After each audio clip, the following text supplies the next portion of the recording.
All right, so natural law is, after all, merely our construct of how nature functions. If one chooses to find natural law in such a way as to make violations from it impossible, one has to simply redefine words about reality rather than made an argument, and someone else could counter by redefining miracle as part of that reality. Thus, of the usual reading of Hume, he manages to define away any possibility of a miracle occurring by defining miracle as a violation of natural law. Yet define natural law as a principle that cannot be violated. Again, I mean, it's a brilliant move if you can just have the person say, okay, yep, let's go with that. But it seems like no one at the time did that. Why would you?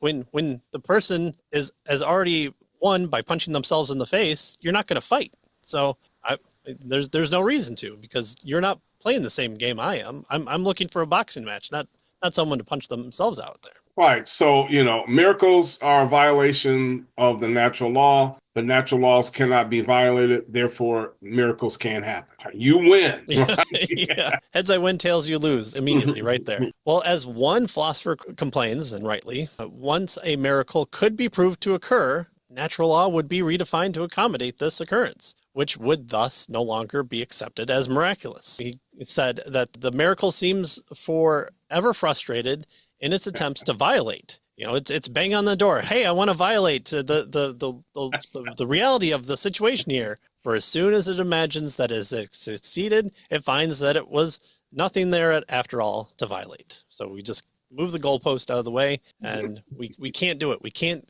get to the end zone. We can't make the extra point, I guess would be the proper term there. That is, Hume's definitions assume that he claims to prove a standard fallacy recognized in logic. Again, right. So what he claims to prove is what he's assumed. Right. Which is, we call that circular reasoning. Yeah. Right? That right there, people, is circular reasoning. All right. The next section, Keener talks about nature versus Hume. He says, even if one were to grant Hume's definition of miracle as a violation of natural law, not all will concede his definition of, or at least his approach to, natural law. Right? A substantial part of Hume's argument depends on his conception of natural law, and his perspective on natural law is now recognized, Keener tells us, as outmoded in view of more recent developments in physics. For most thinkers, natural laws are merely systematized descriptions of normal activity, but under other conditions, these patterns may prove subject to more complex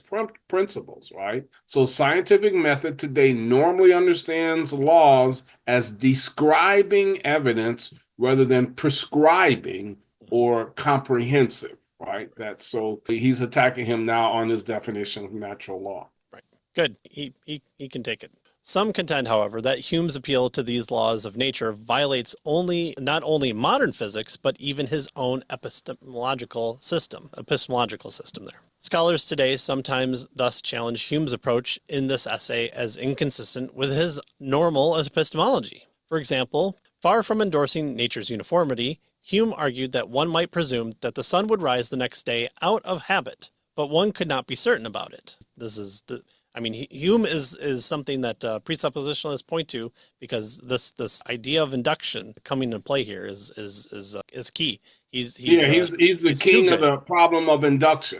Right. He's too good. We will gladly, if you want him, we'll gladly give him to you. Well, he critiqued conventional notions of causality, treating laws as merely observed uniformalities and being uniform there, and against earlier rationalists, denying them any metaphysical role, because again, he wasn't too keen on it. Right. So notice Hume says that the way things operate, causality, is just our habit or our expectation of what we think will happen the next time based on our observation. That's what he says, right? And so that's his epistemology. We can never really know what's going to happen next. Well, then how, that becomes a problem with his argument with regard to natural laws, right? Because, he says that miracles violate natural laws, but then he defines natural laws as just our habit and expectation of what we think will happen next. Right. Not what is. Yeah.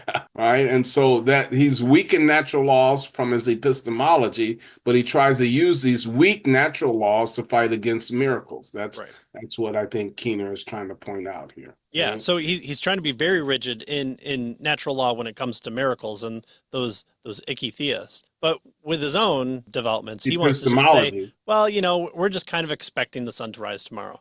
But if it rises tomorrow and it's a pancake, well, we just had the wrong expectations. That's not a miracle. Except, no, it's definitely not a miracle. It can't be a miracle. It only seems like a pancake, but we're expecting the sun. But so now we've got Hume caught between Hume and Hume. So what are we doing there? Right. Yeah. Hume basically argued that, the sun rising tomorrow is our expectation. It's out of habit, that there's no good logical reason, non-circular reason to believe that the sun will rise tomorrow, right? Because the argument is based on what happened in the past. And of course, if you're an empiricist, all you have is your experience. And so you don't have experience about tomorrow. Right. So you can't, claim that you know what's going to happen tomorrow. So that's his epistemology. He's an empiricist, an extreme empiricist, and we can only know based on our experience, right? That's what he's getting at here.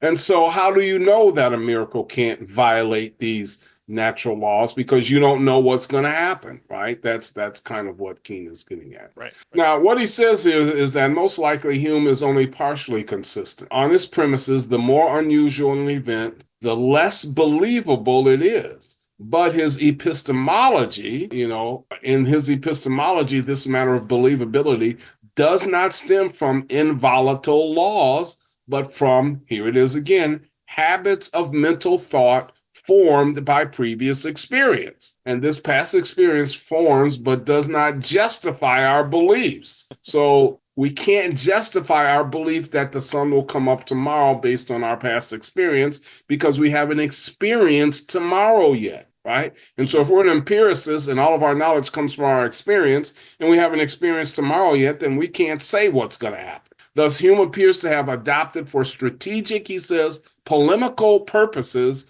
a position for the argument of his essays with regard to miracles that he did not maintain in his argument with regard to epistemology. Yeah. All right. There are two Humes. With the real David Hume, please stand up. Not possible. All right, well, how about Hume's anti-theistic starting assumptions? Well, we're just coming at things neutral, right? We're good scientists. We don't have qualms. God could exist, he could not exist. It doesn't bother me one way or the other. Well, let's see what Hume has to say.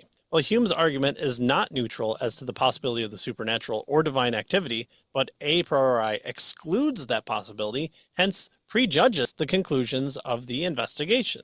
In a true neutral starting point, one need not presuppose the existence of a deity to allow the hypothesis of a deity's action.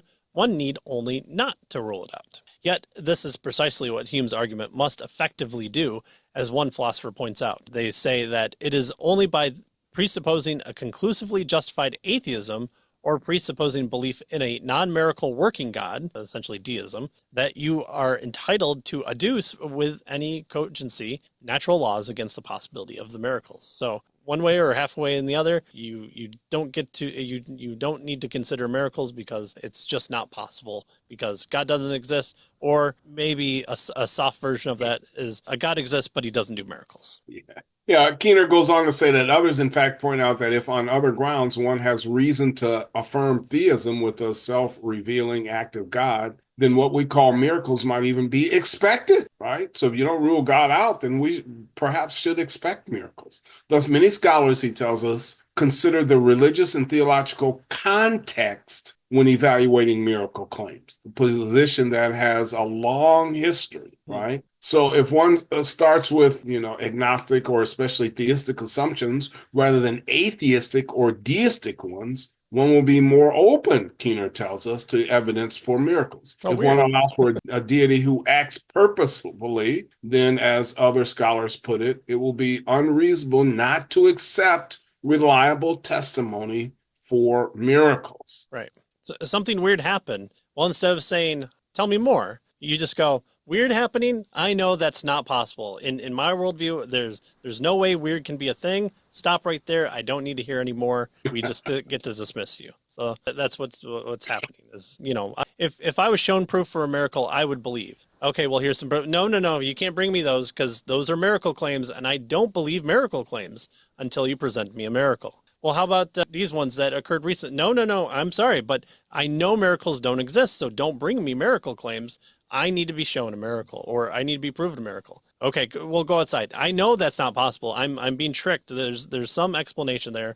I know miracles aren't possible, so I'm not coming at the position here with a good understanding at first, or open to the understanding there. Well, Hume claimed that his own results were agnostic rather than atheistic, but the argument he uses to evaluate the possibility of miracles is not neutral. A genuinely agnostic approach would not critically reject all evidence for divine activity in principle. Again, if I'm agnostic, I don't know one way or the other. I'm holding my breath until I've been shown enough evidence or good evidence or be presented evidence. Okay, I think that's an okay position to hold here. But if you're just going to reject it right off the bat, well, then you're not holding to that kind of more open position. A generally agnostic approach would not reject all evidence for divine activity in principle. Well, there could be a God and there could not be. Oh, okay, this evidence looks like there's a likelihood of something happening that could point me in the direction of God. Okay, I've moved you from 0 to 1. So I'm on the path to 100 with you. But if you're just saying, no, it's not possible, and I'm entirely turning away from it, well, then, again, no matter how many oranges I pelt at you, you're not going to drink the orange juice. An agnostic position affirms neither theism nor atheism, but must allow for the possibility of either. Again, one of the reasons why people who do claim to be agnostic, you kind of have to poke them to see if they'll remain agnostic in your conversation, to just make sure we understand what it actually means to be agnostic. And so Keener kind of ends this particular session. He says, it's possible that some of Hume's defenders adjust or nuance his argument to protect him from the charge of circularity, though many of us would affirm that a charge of circularity still applies in view of the quantity and quality of many miracle claims. In any case, Keener tells us, Hume's rejection of any eyewitness's evidence for particular miracles would still remain open to question regarding much of the same response that he's just offered, right? This whole circularity issue. He says he's going to note further below, so coming up in the rest of the chapter here, Hume is not completely agnostic about events when they are merely unusual. It is only when they are most readily construed as supernatural acts that he rejects evidence for them a priori. So unusual act, okay, that might happen, he suggests in Hume. But if you're saying God did something, well, no, that can't happen. That would be a miracle. And of course, that's, you can't violate the laws of nature. Right, exactly. Yeah. So we can't even get off the ground with Hume, even though he says he's open to looking at it. But then when you show it to him, he knows that's not the case. But okay, a little bit weird. All right, well, we can work with that because, I just have to add 20 years and a few bits of technology. And now I've got maybe an understanding that I'll be able to point to and say that might be the case. So therefore, it definitely is the case. And therefore, the miracle can be washed away now because I have the possibility of maybe understanding what happened 20 years ago when I looked at it the first time.